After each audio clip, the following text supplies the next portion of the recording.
Ladies and gentlemen, you are listening to the Ramp It Up podcast with your host, Ronell Sinuis. Are you ready to ramp it up? Ramp it up, ew! Hey, yo, ramp it up, B.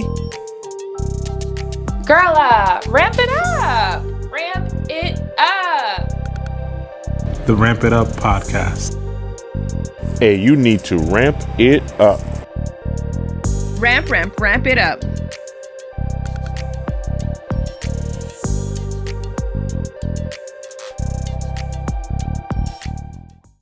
And we are back with another episode of the Ramp It Up podcast. I am here with two special guests. I'm a bit of a fan. I don't fan out much, but I'm a fan. I had the opportunity to meet them last year at the 2023 Sweet Awards by the United Spinal Association out in Vegas. None other than Cole and Charisma from the YouTube channel Roll with Cole and Charisma. How are you guys doing? We're excited, doing well, excited to be here and chat with you. I remember we talked about this at SweetCon, and I've been looking forward to it ever since. So finally, we're here. Yeah, that's why we go to things like SweetCon, Yeah. to meet people like you and get connected with the community, because I like it when people are out there supporting the mission. We all have the same mission, raise awareness, advocate, and try to make a better world for us disabled folk. I actually didn't know you guys were going to be there. So when I saw you guys from afar, I turned to my aide. I was like, oh my gosh. I'm like, I follow them on YouTube. Like, they're here. I'm on their Instagram. Like, it was so cool. And I was just like, and I think the cool thing is just coming over and you guys just being real nice. We were all having like lunch. So I didn't want to interrupt the meal too much. But again, thanks for, of course, being nice. And of course, agreeing to join me here on the podcast. Absolutely. That's a no-brainer. All right. For those who may not be familiar with Cole and Charisma, and now please correct me if I say the last name wrong, Sydnor? Sydnor, yeah, you got it. Yeah. Okay, Cole and Charisma Sydnor are interabled and interracial married couple. Since the start of their relationship, they received a lot of questions about how they make things work as not only an interracial couple, but an interabled one as well. There are certainly differences, and despite them, they have a great time all the time. Cole and Charisma started their vlog to bring people into their lives, their relationship, to answer some questions about how they navigate the world with some of the behind-the-scenes stuff people typically don't see, and hopefully raise awareness surrounding accessibility and dating in a wheelchair. Cole and Charisma now run a YouTube channel called Roll with Cole and Charisma, where they create lifestyle vlogs and talk about disability, accessibility, and what it's like being in an interabled relationship. They have amassed 1 million subscribers on YouTube, a combined following of 550,000 followers on Instagram, and around 1.5 million on Facebook and 835,000 on TikTok. It's quite a bit, a little bit more than I. They've partnered with the likes of Amazon, Google, Discovery Plus, Zappos, Adaptive, Disney's, Dick's Sporting Goods, and many more. You'll quickly see in the episodes that they're all about positivity, inclusion, and keeping a great attitude, no matter your circumstance. That is, of course, the official what's riding, but it's always better getting it directly from the source. But I haven't said so already, but Cole, like myself, has a spinal cord injury. We actually both got it from diving. I was in the ocean, you had your river. But again, just to give you both a chance to introduce yourselves, Charisma, ladies first, I'll allow you to say a couple words about yourself. Sounds great. That was a great introduction. My name is Charisma. I went to VCU and I studied exercise science, and then I wanted to pursue occupational therapy. So I trained as a tech, and that's how I met the sweet, lovely Cole. Yes, and I was never her patient, hearing it that way might make it seem like I was her patient, but we did meet in a hospital, but I was going to the hospital to use their exercise equipment. They had trainers there in like a community-based program. So if you had a spinal cord injury, you might find going to like a Planet Fitness isn't going to be that accommodating for you. It could be hard to navigate. The equipment's probably not built for you. Mm-hmm. So going to Sheltering Arms and working out there with therapists who are trained to work with people with disabilities made a lot more sense for me. And that's where I met Charisma. She was working with the inpatient side of things. Yeah. I just saw a cute girl walking around. I was like, she's pretty cute. And I asked my therapist, is she single? They said, yes, she is. And I was like, I might need to say, hey. Is that what you said? Just like that? A little grunt, Shout out to the therapists that make things happen. right? Yeah, absolutely. As you mentioned as well, being in therapy. So the podcast is all about wheelchair users, specifically those with spinal cord injuries. Can you tell me a little bit, Cole, about your injury and how you became a wheelchair user? Yeah, so I was 16 years old. I'm 29 now, so this was about 13 years ago, 2011.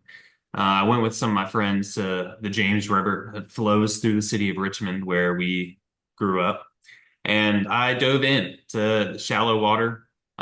This was a spot that I had gone to a lot, and I had never had any issues there, and I was familiar with the water, but not familiar enough. And this is rapids, so I didn't account for what may have been shifting under the surface of the water, or maybe just misjudged my dive a little bit. And that was all it took to hit my head on a rock just below the surface. That paralyzed me, and I ended up C5, C6. And therapy was a pretty long process, as a lot of your listeners probably understand. I went to Shepherd and I didn't come home for about 122 days or so. And that was a quite a shift in my whole life. I went from, playing on every sports team I could and always being outside running around with my friends to now being stuck in a hospital, just like learning how to brush my teeth again. So it was quite a shift. And going back to school was also a big shift because, I couldn't interact with my friends the way I did before. I couldn't do all the things that I would do before, even though that's what I was so fixated on. That's what I wanted to do. And that's what I thought in my young brain would bring me happiness again, was to do all those things I used to. And it kind of made me depressed. I tried to like keep a smile on my face and maybe fake it till I made it in that regard. But it was really hard just not being able to experience the things I enjoyed the way I used to. And it took me a really long time and took me finding the right person to kind of figure out how to find new things to get that happiness and that joy back in my life. Thank you for sharing. And I can agree as well because you're so focused on the physical and trying to figure out if you're standing, if you're going to get your arm function back, that sometimes they don't address the mental side of it. I know I did rehab at Jackson Memorial Hospital here in Miami, and they had a psychotherapist on staff. So I know you're a teenager, so the approach to therapy might have been a little different, but did they offer any psychiatrist or psychology for you while you were in therapy? Yeah, that was a part of our regimen. Everybody at Shepherd had pretty much like the same big regimen. So you had your physical therapy, obviously. You had your occupational therapy, obviously. Recreational therapy was a big emphasis there as well because they wanted you to go out into the world and experience, fun things, even though you're now in a wheelchair. Like, seeing wheelchair basketball, seeing quad rugby, seeing that there are quad bikes, that was a big part of it. But also counseling. Counseling was a regular part of our schedule. You could have it 3 days a week if you needed more. You could have it one day a week if you felt like you were, in a good place. I was kind of in the middle of that. I remember having counseling 3 days a week initially, and then I think it moved to two until eventually. Actually, no, I had it until I was discharged all the way through, I think. Well, until day program. But that was so big for me because I am a thinker. I'm very introspective. Especially in the early days when I was on a vent, I couldn't even speak. Like all I could do is just live in my head. And that's a lot to process for a kid. And counseling was a huge help in starting to understand and digest these powerful emotions that you're left with a spinal cord injury. And without it, I think I would be in a much worse spot, even today. In preparation for the podcast, I went back and watched some of the older videos from just when the channel was Real with Cole, and I saw when they, your injury story, when they took out some of the tubes, and I was just like, it was just made me really retrospective. I can't say reminisce because it wasn't like great memories, but to mind as well. And then again, just the different therapies, as you're saying, and how they impacted you. So now the important part, transitioning back home. You're young, you're trying to figure out how to get back in school, how to get social again. Tell me how that worked and about your support system, because I know you had a lot of friends and family coming to visit you, and some of the activities that they did for you. So if you could tell me a bit about that.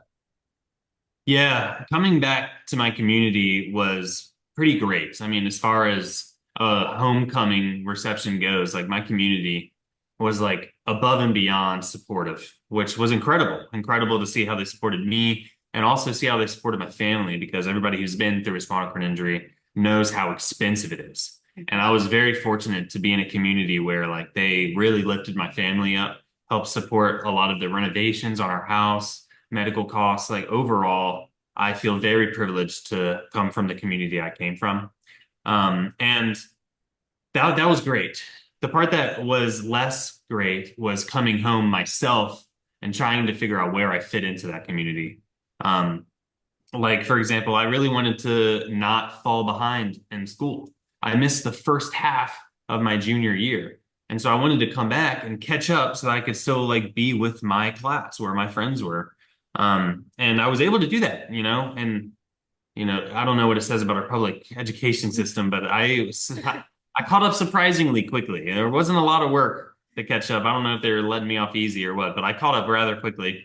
But that didn't mean that I caught up to my peers in the sense that like I was in different classes. Like it's going into senior year, a lot of my friends were taking early morning classes and leaving, by noon. They had all of their classes done and they were going off driving here and there.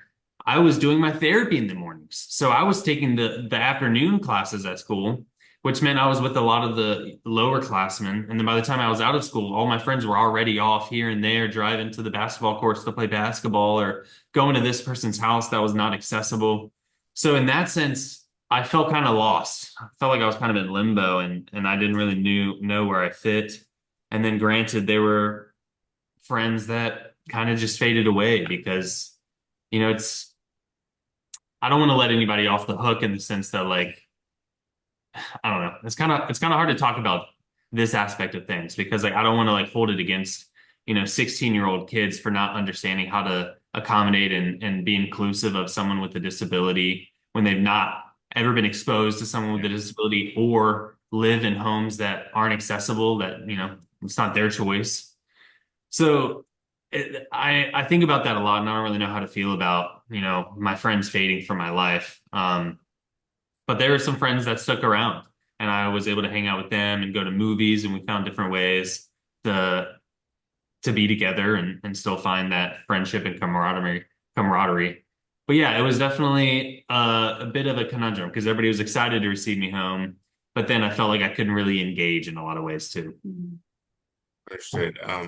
One thing I really love about having these conversations with the guests is, for one, no matter how similar our experiences maybe, they're also so very different. Like your age was when you're 16. I was 30 when I got injured, but there's still that similarity of coming home and realizing that time didn't pause and wait for you to kind of get back into the swing of things. I was hosting an early morning radio show at the time, but like you said, now the time to get ready. You're doing therapy in the morning. There's no way that you could do the same thing you were doing, and then your peers continuing with life, and you're in a weird position where, like, man, I wish that I was more included or they understood better. But you kind of understand as well because, they haven't experienced something like this, and as you said, it's not the easiest to talk to because I had friends for 20-something years that kind of faded or didn't react in the way I wanted, and I actually had to do therapy again post my initial rehab just to kind of deal with some of those issues that came up.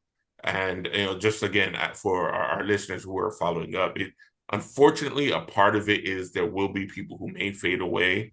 I try not to look at it negatively because it's not like they did so maliciously. A lot just don't know how to handle it. It was hard to think about my injury in the sense of how it affected other people as well. And some really couldn't handle it. So I think that's how I give it to them. Like you said, I don't let them off the hook. Yeah. But I try to be a bit more understanding of it. And there's a few who the door is still open for. So if they ever kind of like, hey, I'm sorry I reacted wrong. Okay, we might not be as close, but we'll go out for lunch or something. Yeah. Yeah, right. It's a weird conundrum. It really is. Because there's the understanding also with like the yearning for more understanding. I don't know. It's like, it's a conundrum. So now again, you were just reaching adolescence. Now, let's say you're closer to adulthood, you're 18, 20. What was life like transitioning from a teenager with a spinal cord injury to a young adult? Well, I think because of how things went upon my return home, like through high school, um, I look back on high school not very fondly. Like, there's a lot of like mixed feelings. I was trying to figure myself out, and it didn't really go that well. I put myself kind of in a shell as I was emerging into adulthood. And in college, I didn't really put myself out there. I didn't really like try to engage in groups or social clubs or any extracurriculars. And that really held me back, I think. And like maybe I needed that time to kind of cope and kind of understand that life is not going to be the same and process that before opening myself up again. But it definitely was a process. And it wasn't until I joined a wheelchair basketball team as the coach, it was a youth wheelchair basketball team, that I started to understand re-engaging with something in a new way and with a new community, which is my community, is that's what allowed me to like start blossoming, I think, because it was the first time I really connected with the disabled community, understood that we're awesome people, which helped me feel like I could be an awesome person. Seeing these youth have so much joy and freedom and just zest for life reminded me of that part of myself. And I was just like, this is great. Like, why haven't I been doing more of this stuff? Mhm. And that's why coming out of college, I was like, screw all that. Like, I sort of screw that shell I put myself in. I want to have those parts of life that are so important and so enriching, which is why I got involved more with, the Sheltering Arms and started working out and putting myself out there and starting to join more programs with Sportable, which is the organization I was coaching with. And also putting myself out there on Bumble and Tinder, because I wanted that part of my life too. Like I went on basically one date in college and it was a great date, but it was in my senior year right before the year ended. And I was like, dang, man, as soon as that date went well, I was like, I could have been dating this whole time and, had a much different experience. And so I wanted that. And fortunately enough, there happened to be a really schmexy Oh my gosh. worker at the hospital. And I was in the right, I was in the right mindset at the right time. And it all kind of fell into place with Charisma. And then everything changed. And actually, I'm glad we kind of transitioned there because it's a big part of, I can speak for the guys who've been injured. I know in therapy, some of us came in with girlfriends, and by the time therapy was over, there weren't girlfriends or wives there anymore. So the dating came up very quickly in a lot of the conversations with our OTs and our PTs and our rec therapists. So, and I know this is kind of where you come in as well, but I actually want to ask you from the profession side, Charisma, have you had other patients where you've had to discuss dating and their social lives, and how have you assisted them? Yeah, so working as a tech, especially at Sheltering Arms, a lot of the patients were actually older. So a lot of them were, had strokes or hip replacement, knee replacement. So they already had an established, relationship with their partner, married for 20 years. And so it wasn't often a conversation that I had with patients, but there was this one patient. He had a spinal cord injury, gun violence, and he was 16 years old. And I do remember talking about like his friends and dating a lot with him because he was very interested, very curious about those conversations. I was also very young. And so I felt like that made him very comfortable in opening up those conversations with me. And so, yeah, I definitely tried to support him and, let him know that there are people out there that will love him for who he is and, to put himself out there when he's comfortable, of course. Because I think that women love a confident man. And no matter your situation, if you come to me with confidence in what they call Riz, The charisma. I think if you come with that confidence, that's what attracted me a lot to Cole. Like Cole was very confident in who he was as a person, and I found that very attractive. And I think it all starts within, loving yourself, feeling confident in yourself, and that really shows with partners. Well, I would like to throw a little caveat in there, though. I wasn't actually like always the most confident guy, but that's what I portrayed. I have a lot of insecurities, and I had a lot of concerns, but that's like living my life with those in charge, those virtues, I guess, in charge was what kept me in a shell. Yeah. So I wanted to lead my life with those other characteristics that I do have in me, like confidence, like self-assuredness, like pride. I wanted to lead with that and see where it took me. And I think it helped, Yeah. It helped me find someone who helped also nurture those other things, those insecurities, and get rid of some of those things and remind me of who I am. But leading with confidence, I think, was a good start for me in my healing. Even if it's fake confidence, it does something, because I believed you were extremely confident. Yeah, it's working. And I'll say 2 points to that. First, Cole, what you're saying, people don't realize it does take work. Like, no one just wakes up, confidence, like, or positive, as you guys always say, stay positive. You have to tell yourself, because it doesn't always come naturally. And I can speak definitely post spinal cord injury. Like, I've told people there are times where you just didn't sleep that night because you're thinking about everything, you're worried or you're in pain. But then you have the option of the next morning, especially when my aide comes in. I'm like, all right, am I going to start today grumpy and annoyed, or am I going to try to be positive and look towards the better side? Sometimes I'll tell her, all right, I just need a hug to start the day and let's move forward. But it does take effort in all sides of it, whether it's being positive or forcing yourself to be social or confident. And then the other point I wanted to make was the charisma. I always shout out my outpatient OT, Nadina Barreto. She was amazing. Literally, when we started like talking about dating and intimacy, a friend of mine used to come with me to therapy, a female friend, and they literally like demonstrated stuff, positions and stuff on the map to like, hey, you can do all this. And again, she was closer to my age, and she really understood. I think there was like two other guys in their either late 20s or early 30s, and we all had similar questions. And she literally just did a demo for all of us, and it was amazing just because not only were they addressing our physical injuries, but they understood that that social aspect was going to make or break us as we try to get back out there. Exactly. That's I did not have that. You were young. I think I was probably too young for that. But man, that's so important. And I love hearing that, there are therapists out there willing to go to that extent, because unfortunately, I think there's still a taboo around like talking about these topics. And, for me, I was at that stage where, people start exploring those things. Yeah. And I didn't know what the hell was going on, and I was scared, and that kind of killed some of my confidence too, because like I was worried if I started talking to this girl and things got to that point, I wouldn't even know like what to do or if it's possible, and that just scared me enough to be like, I'm not ready. Yeah. So it's cool hearing that, there are therapists out there helping that along. Yeah. You should ask her to make some like videos or something. Well, I think it's I think it's interesting though, just hearing the different perspectives with you being so young at 16 and you being 30. I think the experience in therapy is just overall so different, because you were working a lot, getting back to your friendships in school, because that was important. When you're 30, you have a job and you're kind of more established in life. So what's present in your mind is intimacy and relationships. And it's just a different thing that you're going towards. But we haven't talked to many people who were injured later in life. So it's interesting hearing your perspective and, some of the things that you did in therapy.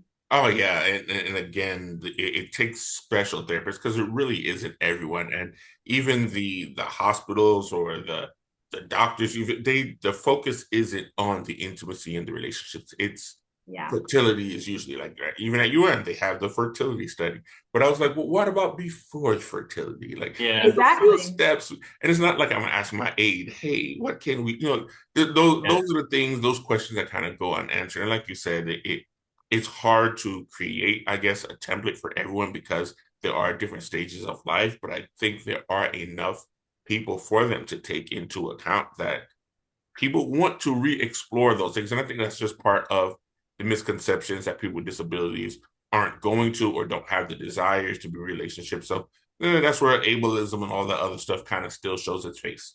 Yeah, 100%. So I have to ask, I know I heard it on the video, but if you could tell me, how was it approaching Charisma and asking her out, Cole? Well, it's funny you bring this up, because like while we're talking about this and while she mentions the confidence, like I said, still had insecurities.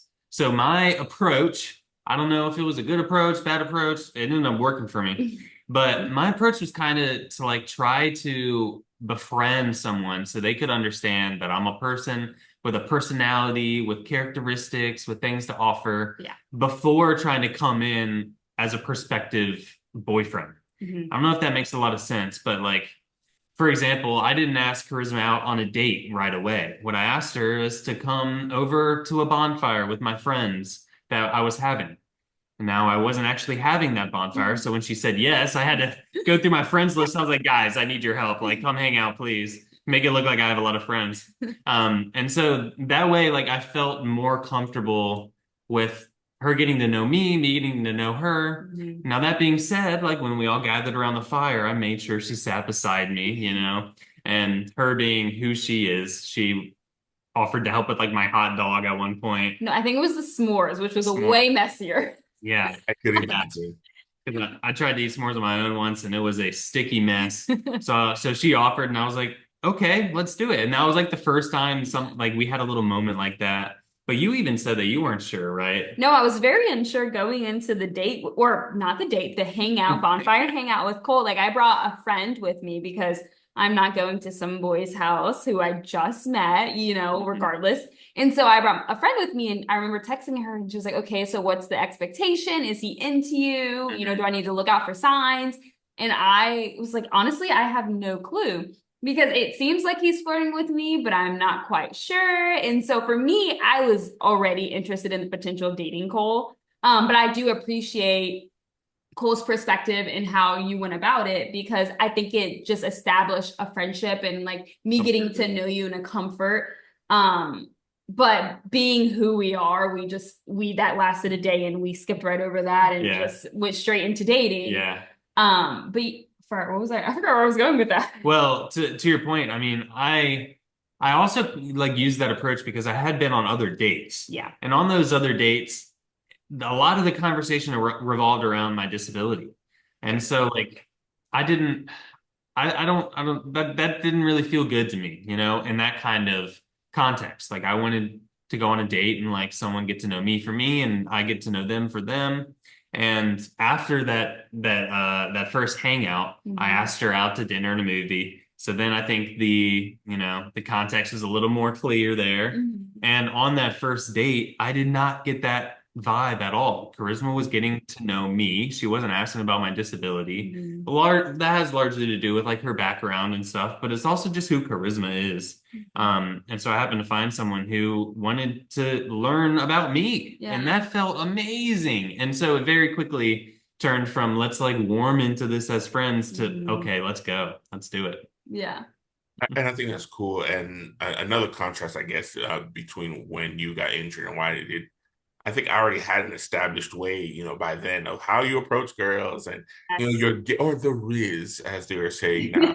But then it had to change completely because I was like, all right, I'm a tall guy and I had a presence and I'm funny, but now it's all kind of different. It's like your confidence does take a hit, your ego takes a hit. So you kind of have to reevaluate and reinvent yourself. And as you said, you kind of have to come over a little friendly. And I think the hard part is figuring out, are they just being friendly because I'm the guy in the wheelchair? Yeah. Or are they responding to the flirtatiousness? And from there, kind of figure it out. And I've done the same, gone on a couple of dates and they work out well. It's just they kind of go far. But I think the worst responses have been on dating apps.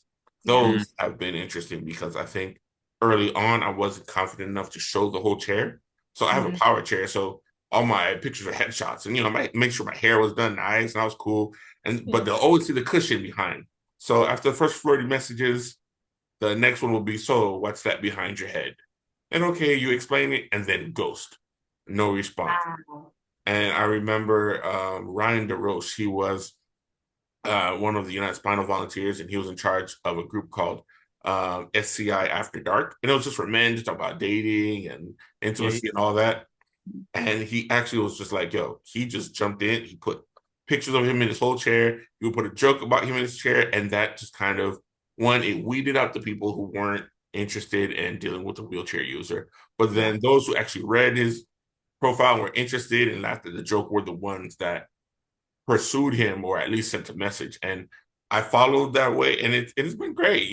At least you're getting either good conversations or less ghosting. So I think for our listeners here, it's about finding what works for you. Of course, the confidence, as we're saying, you have to fake it a little bit, fake it, but you have to own it. I think because I think a lady could tell if it's really fake or if you're really putting yourself forward. Yes, 100%. Yeah, that is always a decision though. Like, show the chair, don't show the chair. And I remember that's something I would do on my social media in the very early days after my injury. Was like, I felt so insecure about having my chair and like my Instagram posts and stuff. Mm-hmm. And I don't know when it changed, but eventually I was like, screw that. Like, this is who I am. And that's okay. Like, what's wrong with that? What's wrong with it? And so I'm just embracing every aspect of it now, and I just feel so much happier that way. Mm-hmm.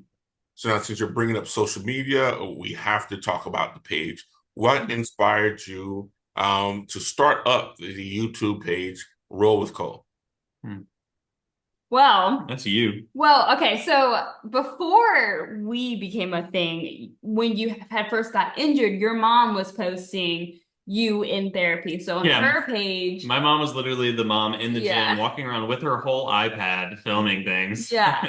So initially, like all those early day videos were on Kelly's page. Mm-hmm. So then when we started dating, a lot of people were asking us questions about, our relationship, what kind of activities we did around Richmond. And so I thought an easy way to show that and a fun way for us to get out and find something for us to enjoy as a couple was to start filming things and exploring. And so I asked Cole if he wanted to start a YouTube channel. Of course, this is like 4 months into our relationship. Cole's like, I'll do anything. Yeah, literally. I was a yes man. I was like, okay, let's do it. But I think also because your mom was filming something so much already, I felt like you were used to like talking about or at least showing your disability. So you were kind of comfortable being on the camera too. So that I think that helped. Mm-hmm. But we started filming videos and then it just took off. I mean, after I think a month or two, the videos started taking off and that was not at all what we expected. Yeah. And we realized it was just an opportunity for us to continue showing our lives, showing what it's like being an interabled and interracial couple, talk about, the difficult times, talk about the good times, and figure things out. We've done things that we probably would have never done before if it hadn't been for the YouTube channel. Yeah, absolutely. Like I mentioned before, I was like in a shell for so long, and this was my transitional time in life where I was like, you know what, screw the shell. Let's go do things and figure out what can be done. And a lot of our video ideas, we literally went into them not knowing if it was going to work out and just being like, screw it. That's part of the experience. Mm-hmm. Let's just go do it. If it doesn't work out, okay, we can share that with people and they'll see how this didn't work out for us. Or it can go really well and we can have a great time. Yeah. And sometimes even when it didn't work out, we still had a great time. Yeah. So it's like, it just getting out and trying new things was a joy, whether it went well or not, and documenting it and sharing it so that others can see how it went for us, understand our experience, have a little bit of fun, and also just normalize people with disabilities going out and doing things. That it's just like, it's a very enriching dynamic through and through. Yeah. And so watching or after sharing some of these things, seeing the feedback from the community was super validating too. Like, oh, I never thought about trying this. Now I'm going to go get a quad bike and hit a trail, see how that goes. Or, oh, I'm going to hit up my local organization and get this track chair to take on a Georgia hike or something. Like, that's seeing those messages. It's just so validating because that's what we're hoping by putting this stuff out there. Yeah. And then also I think for us, we shared our lives and we share these certain situations and things that we've experienced, but I also love getting the feedback from the community. So sometimes, we try things and we can't figure it out. We don't know what to do. And getting comments from people who have tried it and they give us advice on how to make it better, how to make things easier. I love that too, because we started our YouTube channel 4 months into our relationship. There was still so much growing Yeah. Like the fact that we thought we were confident enough to be like, yep, this is Yeah. how you do this as a wheelchair user. Like, It's funny. you It's know? funny looking back 6 years later, looking at our first videos as if we're experts Like, at anything. oh my gosh, no. And so we've learned a lot ourselves from the community and people just commenting. We still do things to this day that we've learned from other people. But I look back through our channel and it kind of blows my mind seeing all of the things that we have done. Yeah. Because I never expected to do half of those things. Yeah. So it's wild. And I hope that when people get injured today, they're able to find our channel, look at all these possibilities for them, and maybe feel a little bit differently about their future and what's ahead of them. Mm-hmm. Speaking of that, you guys were one of the first channels that I found post-injury. I got injured at the end of 2016, but I don't think I was ready to like do any research or anything. And I remember my sister came across both your page and Zach Coley, and she was like, okay, you have to check out these guys. They both got injured diving just like you. Check out these videos. And then I started watching them. And I remember one video that really made me start following you guys was after the Dr. Phil episode that was talking about interabled relationships.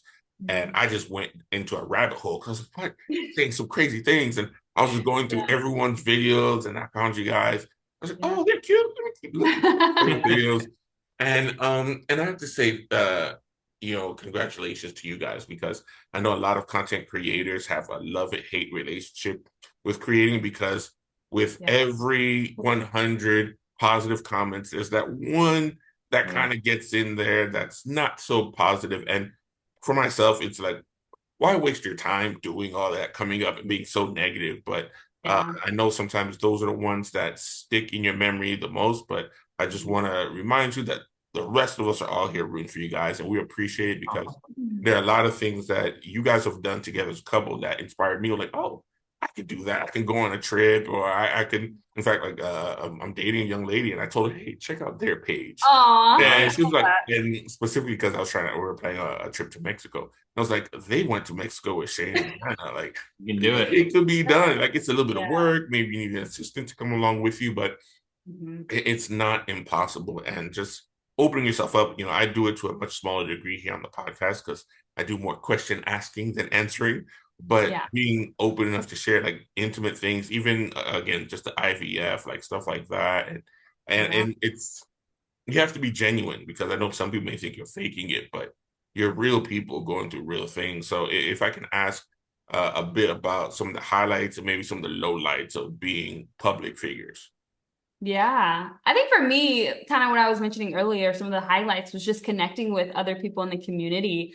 Because when I first started dating Cole, I think there were a lot of questions that I had about how, things worked, about the future, having children, living together. Are we going to hire a caregiver, or am I going to be Cole's caregiver? There were so many questions that I had. And so I was able, once we started putting ourselves out there, I was able to meet other women who are dating men in wheelchairs and to have these conversations and learn more about their relationship. So that's one of my highlights. Also, just the trips and the traveling. That's really fun. We wouldn't be going to half of the places that would, like Mexico. I don't think that would have never happened eventually without the YouTube channel.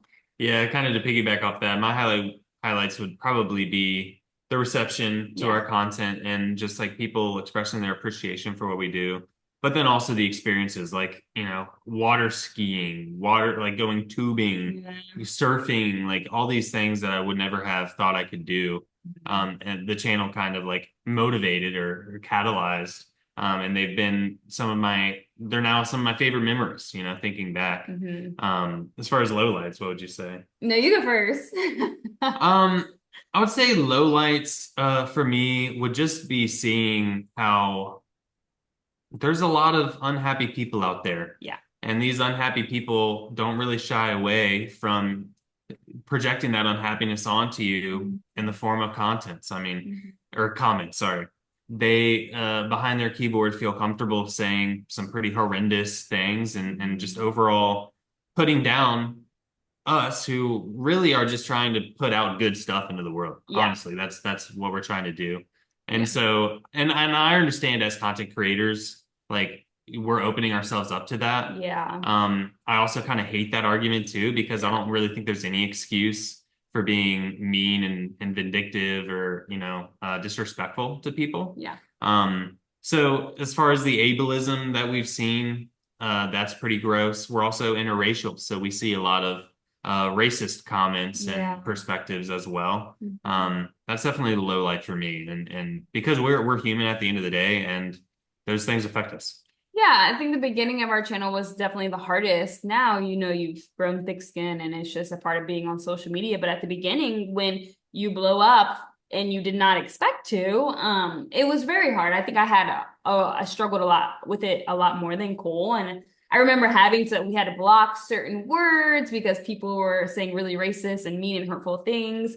And then I also noticed that at the beginning of our channel, like majority of the negative comments that we were getting were directed towards me. Like, I'm telling Cole what to do, I'm controlling, like I'm treating him like a baby and all these things. And it was just so overwhelming. It just felt like no matter what I did, someone found some type of criticism and critique. And so I felt like that was really challenging at the beginning. Again, because we were young. I felt like I still was learning to love myself at 23 years old. Now that I'm 30, you turn 30, you become this whole confident woman. So I feel like that was the most challenging thing at the beginning, was just dealing with the negative criticism. That's really the only low light I can think of, though. Outside of that, like there's only really been a positive experience. Yeah. I mean, if you want to get into like the weeds of it, it can be very hard to creatively come up with things for years. Yeah. As far as our YouTube channel goes, like it can be a challenge sometimes, like coming up with ideas for content that we think are still going to be educational, informational, also enjoyable and fun for people to watch. And we don't want to put content out there that's just like filler content for people. We want to put out stuff that's useful and productive. And so and that can be a challenge, but that's a nitty-gritty just creator thing. Yeah, you just burn out eventually. You feel like, and then also boundaries. You have to remember to set boundaries and what you want to share, what you don't want to share. So I feel like that's been a struggle, because I think when we first started, we shared a lot, and I don't think we had as many boundaries. But the older we get and the more our relationship develops and we were at different parts in our lives, we have more boundaries. And I think that our audience notices that, and they kind of get a little upset that we're not sharing as much as we used to, or sharing, months later, like our IVF situation. We started IVF like 5 months before we even shared it on social media. We already had the pregnancy loss before sharing it 4 months later. Yeah. And so I just felt like we've had to learn boundaries and what to share, when to share. And it's helped a lot. But it's hard finding those boundaries. Yeah, over time, when you open up so many parts of your lives, I think people begin to feel entitled. That's the word I was going for. It is a strong word for what I'm trying to convey. But people expect to know things. Now that you've opened some doors, they expect for that door to stay open. Well, they want to know things. They've drawn a connection with us. They see us, like a lot of people say, their kids, their nieces and nephews, their friends. And so they feel so connected to us. And I can understand that perspective of wanting to know things. It's challenging on our end, because we don't know these people. And so sometimes it's interesting when you meet someone who you never met, and then they know so much about you. I'm always like, wait, first, what is your name? Like, tell me who you are, because it is a little strange not knowing who this person is. It is. Yeah. They're like, I know you, but you don't know me. I know. I'm like, I'm just getting used to that. Yeah. And actually, I really like the fact that you brought up boundaries, because it just kind of goes hand in hand with the wheelchair etiquette. And yes, even myself, who again is not as out there as you, the random people that'll come up to you and literally put hands on you, or grab your chair, or ask you the most outlandish questions. And it's like, I've never met you before, ma'am or sir. Like, what gives you the right or make you feel entitled to ask me about using the restroom randomly? And I've literally been out in the street, and I remember this one particularly. She was cute, so I let her get away with it. But she was just like, so what's wrong with you? That was the opening of the conversation. Oh my God. So it didn't register at first. I was like, did I say something rude? Did I offend her? So she was like, no, what's wrong with you? Why are you in the chair? I was like, really? So my answer was like, well, I was so handsome, God decided to make it more even for the other guys. Yes. And I guess she realized my answer that she may have asked a weird question. So I was like, now if you're asking how I got injured, so we kind of started a conversation there. But other times, you're not feeling as nice. You want to give some 4-letter word responses or some not so polite ones. So Yeah. how would you say you've dealt with some of those situations? Yeah, well, I think I'm in a similar boat to you in the sense that like I'm not going to take it personally right away. I always want to leave people with a good impression because I feel like there are a lot of people that like have these stigmas or misconceptions about people with disabilities, and I don't want to perpetuate those, even if you're being ridiculous with an appropriate question. I don't want to just like be a dick in response because then that they're going to leave that with that impression of Yeah. disabled people. Mhm. But obviously it's not appropriate. And I sometimes am caught off guard, kind of like what you said. Like I don't even expect it. Like we were in Disney once, and we're just rolling out of the park, and this woman comes up to me. She's like, "All right, what happened?" And I was like, well, I was young and I dove into some water." And she was like, "Oh, another idiot." And I was like, and I also like while this was happening, I had sunscreen in my eyes, so I was trying to get the sunscreen out, so I wasn't even like really engaging with this woman. Yeah. But She kept like following you though, and she wanted kept to like talk. walking with me, wanting to talk more, and I wish I had been more like mindful and like aware of how ridiculous it is to call me an idiot. Yeah. I don't know who you are. Um, but yeah, it's weird. I try to be understanding, but it can be difficult, and there are times when I'm just not in the mood, you know. Notice it happens less often now. Like when we first started our channel, and when we first started dating, I noticed a lot more people coming up to you and asking about your injury. And I don't know if it has to do with social media, probably. But I think people are learning to be a little bit more respectful because I've noticed it happening way less than before. I don't know if you have the same experience. Wonder if it has anything to do with us being in LA, where people are generally more, That's a good point. I don't know, aware of social etiquettes and stuff. Yeah. Maybe, I don't know. But I mean, there are also a lot of disabled people in LA too. So it's not abnormal to see people in wheelchairs out here. Yeah, sure. I'll say to mirror that because South Florida has like a lot of retirement communities, it just depends where you are. If you're somewhere fun, they don't expect to see you. That's where you get the confused. Like, is he in a club? Yeah. Yes. Is someone dancing on him, sitting on his lap? Yes. Versus, oh, he's in a hospital. Like this is where they expect to see you. So I think those are the contrast between the two.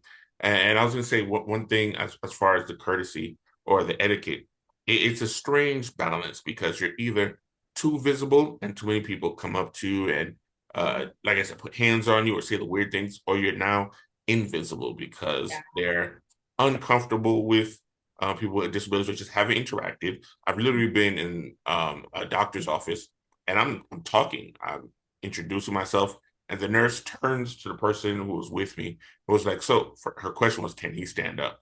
It's like, really? But first of all, why can't you ask me? I just spoke to you for the last 2 minutes. Why are you now adjusting my caregiver? And the one thing I really loved about the first caregiver I had, she was an older Jamaican lady, very loud and blunt. And she was like, why don't you just talk to him? Because she was like on her phone, not paying attention. She's like, what's wrong with you? Like he's sitting right here. And it's a strange line to balance. Like, do I want to be overly visible or am I okay being invisible? And it's weird because I know I'm visible. I'm a big guy. I'm in a big wheelchair. It makes noise. So I know you see me. I know you see me trying to get past this chair, but you're doing everything in your power to just avoid eye contact. Yeah.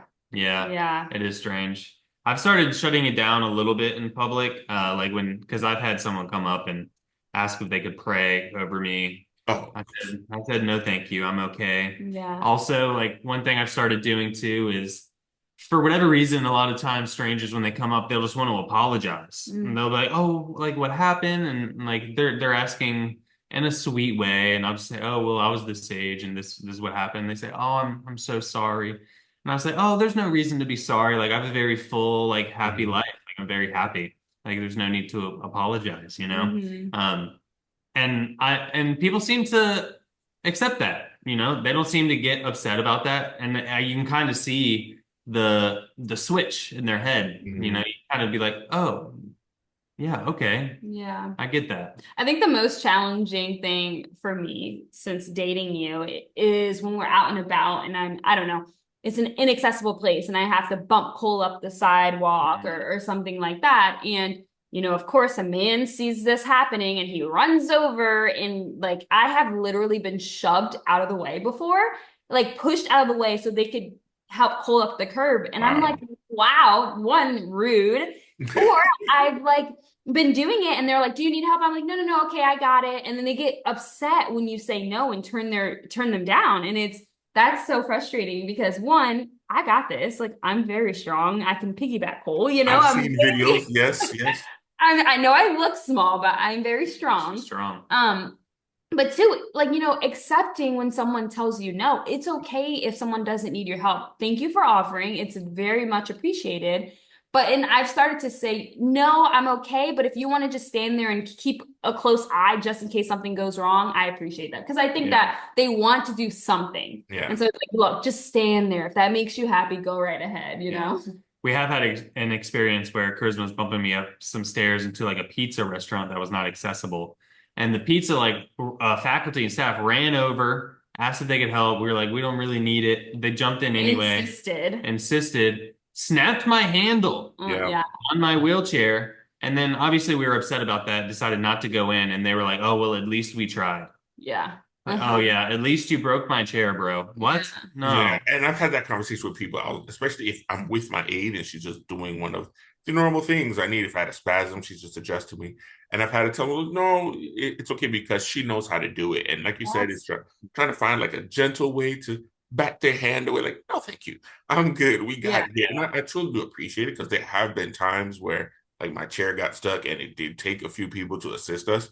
But the overall, it's, I know what my limitations are and whoever's with me knows. And, we got it. And just like you guys said, I think the one thing that still kind of, not one thing, but one of the things that throws me off is when I'm having a conversation with someone and I mention work. And I'm just like, my last project at work.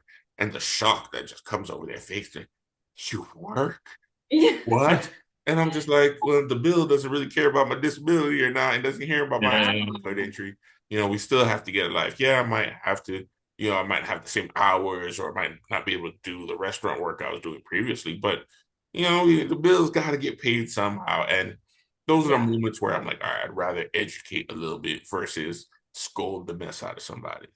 Exactly. Sure. And that's better for everybody involved, I think, at the end of the day.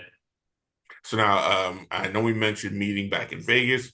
It's because Charisma, you're on the board of directors of the United Spinal. Can you tell me a little bit about how that came to it? I know you guys did a role on Capitol Hill. Just so a little bit about some of the advocacy work you guys do. Yeah, so I joined the board for United Spinal last year. It's been a year last August. And I was nominated by the sweet, lovely Josh Basil, who we're really good friends with. And he's the reason we really got involved with some of the things that we did. He and Richard Bagby, who is the chapter liaison. Chapter president, for United Spinal in Virginia, right? Mm-hmm. And so that's how we got involved with Rolling Capitol Hill. He mentioned it to us. And we're like, oh my gosh, this would be amazing. And so we decided to go 2018.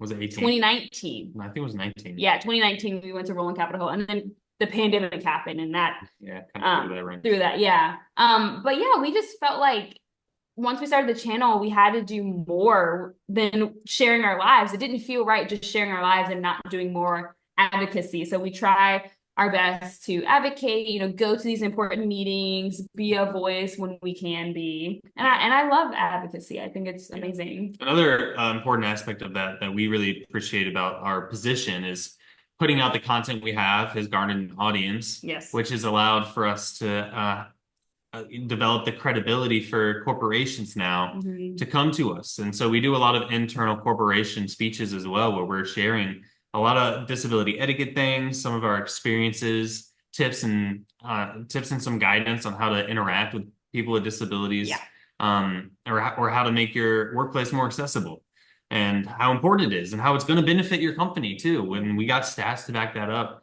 and that's an important part of what we do, because like she said, like we don't want to just post videos about our lives. Like we want to, really be a part of change, real change. Yeah, we want to be more. And I struggle with this more than Cole.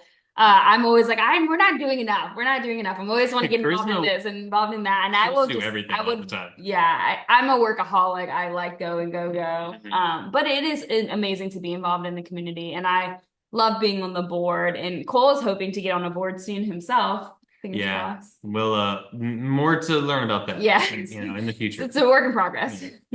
Now, speaking of always being on the go, you guys were down here in South Florida recently. You visited Orlando, but I know you guys were doing so much this year. Can you tell us a little bit about some of the adventures you guys were doing on the road this year?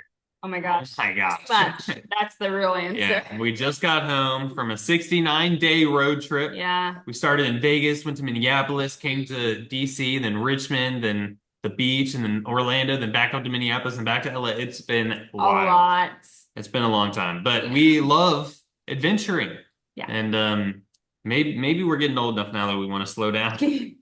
Yeah, so we did this road trip 3 years ago, and it was 45 days, and we're like, we had the best time. It was so much fun. Mm-hmm. But that road trip happened right after the pandemic, and things started. It was 2021, it's the summer. And so I felt like we were so stuck at home for so long that we were so excited to do this road trip and get out and about. This go around, it was 69 days and way more exhausting. And so. Yeah. And we were older. Yeah. But we love traveling. We travel a lot. We want to do more international trips. We have not explored any other country besides Mexico. Just a little bit of Mexico. And so we really do want to do that. We are just kind of nervous to go to Europe. We're kind of nervous about the accessibility and everything out in Europe. It's definitely going to be one of those cases of we're just going to go for it and film whether it goes well, whether it goes bad, and see what happens and share that, because we want anybody else considering traveling to Europe in a wheelchair to have a real idea of what to expect. And when it comes, hopefully it'll go well. We'll see. Either way, we're going to post it. And one day we'll get there, Thank you guys for being the guinea pigs, because I will watch the video. Absolutely. I'll try that or not. But again, I know it takes a lot of courage to share it with us. You're going to live life one way or another. You're going to have your adventures one way or another. But just the fact that you're open enough to share it with us, we truly appreciate it. As a fan and as a follower, I say so. I have to ask, what's next? What do you guys have coming planned? Any videos, any sneak peeks you want to share with us before we start to wrap up? Sneak peek. Should we be general? Yeah, it could be. There's a lot coming up. There's some big transitions happening in our life. Yeah. In the next couple of months that we're really excited about. The next chapter, so to speak. Yeah. Okay. We're gonna leave it at that because it's still early. Yeah. All right. The listeners love a good cliffhanger, so we'll leave it there. I'll email them on the side to see if they'll give me more, and I'll share with you guys. TBD. But again, both Cole and Charisma, it's been 6 years doing the show. We got to see you guys engaged. We got to see your wedding. We got to see some of the ups and downs, and I just look forward to, as you're saying, the next chapter here. But please share with everyone your social media, the pages, and how they can support. Yeah, so you can follow us on Instagram at Happily Charisma. And I'm roll.with.Cole. And then on YouTube, we're Roll with Cole and Charisma. On TikTok, it's Cole and Charisma. And on Facebook, it's Roll with Cole and Charisma as well. Yeah, there you go. And if you want to support, I would say support us by sharing your own stories. Yeah. Everybody has an outlet through social media. And if you've thought about it or on the cusp of sharing about your disability and your experience, I would absolutely encourage you to do it. I think you'd be surprised the kind of response you would get, and it can only help to normalize our experiences with disabilities and help people better understand who we are and what we're about. Well, I guess I'll take that as a final word. Thank you to both Cole and Charisma. It was great getting you on today. I look forward to either meeting you in person again whenever we're hanging out, if we cross paths, or we get another chance to do this. But I'll be seeing you on YouTube. Absolutely. Thank you for having us. Appreciate the interview. Thanks a lot, guys. Thanks for tuning in to the show. Connect with the podcast on social media. Check out our Instagram page at ramp.it.up.podcast or email us at rampituppodcast@gmail.com. Until next time.